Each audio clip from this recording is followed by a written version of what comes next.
Guys, important swing trading related stocks అయితే next వీక్‌కి తీసుకొచ్చాను. సో, ఈ స్టాక్స్ వచ్చేసి స్వింగ్ ట్రేడింగ్ అంటే గుర్తుపెట్టుకోండి, వన్ డేలో ఎగ్జిట్ అయ్యేవి కాదు. హోల్డ్ చేస్తే కొంచెం మంచి రిటర్న్స్ అయితే వస్తాయి. ఆ హోల్డ్ చేసే కెపాసిటీ ఇంకా రిస్క్ రివార్డ్ ఉంటే మాత్రమే మీరు పొజిషన్ అయితే తీసుకోండి. ఆల్రెడీ నా టెలిగ్రామ్ గ్రూప్‌లో ఇవి ఈరోజు అప్లోడ్ చేయడం జరిగింది. సో, కొన్ని నేను అంటే ఎక్స్‌ప్లెయిన్ చేస్తాను. సో, మీకు అర్థమవుద్ది. So, for example BSC stock చూడండి, ఇక్కడ మనకి క్లియర్‌గా ఇంపార్టెంట్ జోన్ దగ్గర అయితే అది రెసిస్టెన్స్ ఫేస్ చేస్తుంది. ఎప్పుడైతే దీన్ని స్ట్రాంగ్‌గా క్రాస్ చేస్తుందో విత్ హ్యూజ్ వాల్యూమ్స్, అప్పుడు మీరు పొజిషన్ ప్లాన్ చేసుకోవచ్చు. ఓకే, బీపీసీఎల్ కూడా చూడండి, ఇంపార్టెంట్ జోన్స్ దగ్గర మల్టిపుల్ టైమ్స్ అయితే రెసిస్టెన్స్ ఫేస్ చేసింది. సో, ఇది కూడా బ్రేక్అవుట్ అయితే మనకి మంచి మొమెంటమ్ అయితే చూడొచ్చు మనము.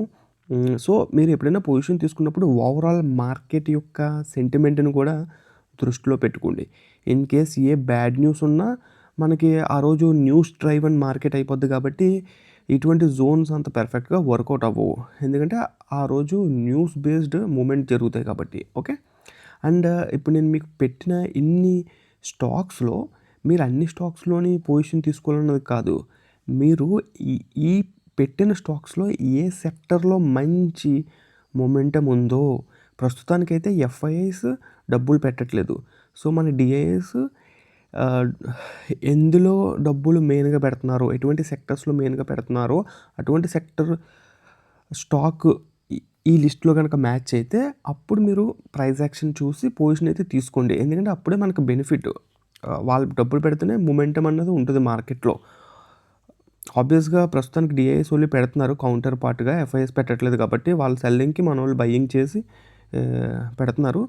సో, సెక్టర్ బేస్డ్ ట్రేడింగ్ చేస్తేనే బెస్ట్ ఈ టైంలో. పట్టిందల్లా బంగారం అవ్వదు. సెక్టర్ బేస్డ్ చేయాలి. అది డిఐఎస్ ఇన్‌ఫ్లోస్ ఎక్కడున్నాయో ఆ పర్టిక్యులర్ స్టాక్స్‌లోనే మీరు పెడితే మీరు ఫాస్ట్‌గా రిటర్న్స్ ఎక్స్‌పెక్ట్ చేయొచ్చు. లేకపోతే ఆ స్టాక్‌లో ఇరుక్కుపోవడం జరుగుతది. అది ఎంతకీ కదలదు. అందులో మనం ఇరుక్కుపోతాం. ఓకే. సో, టొరెంట్ పవర్ కూడా చూడండి, ఇంపార్టెంట్ ట్రెండ్ లైన్ పైన మల్టిపుల్ టైమ్స్ రిజెక్షన్ ఫేస్ చేసింది. ఇప్పుడు ఇది క్రాస్ అవుతుంది మెల్లగా. సో, మీరు దీన్ని మీ యొక్క లిస్ట్‌లో పెట్టుకోండి. ఓకే. ఫ్యూజన్ ఫైనాన్స్ చూడండి, ఒక bottom rounded bottom pattern form చేసింది. సో, బ్రేక్అవుట్ ఇస్తే హై వాల్యూమ్స్ తోటి మనం మొమెంటమ్ అయితే ఎక్స్‌పెక్ట్ చేయొచ్చు. ఇంకా పవర్ ఫైనాన్స్ కార్పొరేట్ స్టాక్ చూడండి, మల్టిపుల్ టైమ్స్ ఈ ట్రెండ్ లైన్ దగ్గర అయితే రెసిస్టెన్స్ ఫేస్ చేసింది. 419 దగ్గర ప్రస్తుతానికైతే క్రాస్ అయింది. సో, ఫినాన్స్ రిలేటెడ్ మనకి పాజిటివ్ ఇండికేషన్ ఉంటే మీరు పొజిషన్ తీసుకోవచ్చు. ఓకే. డేటా కూడా చెప్పాలి మనకి. పవర్ గ్రిడ్ కార్పొరేషన్ చూడండి, మల్టిపుల్ టైమ్స్ ఎక్కడైతే ట్రెండ్ లైన్ దగ్గర రెసిస్టెన్స్ ఫేస్ చేసిందో దాన్ని ఇప్పుడు బ్రేక్అవుట్ ఇచ్చింది. సో, ఇలా మల్టిపుల్ స్టాక్స్ అయితే మన గ్రూప్‌లో అయితే ఉన్నాయి. మీరు అనాలిసిస్ చేసుకోండి.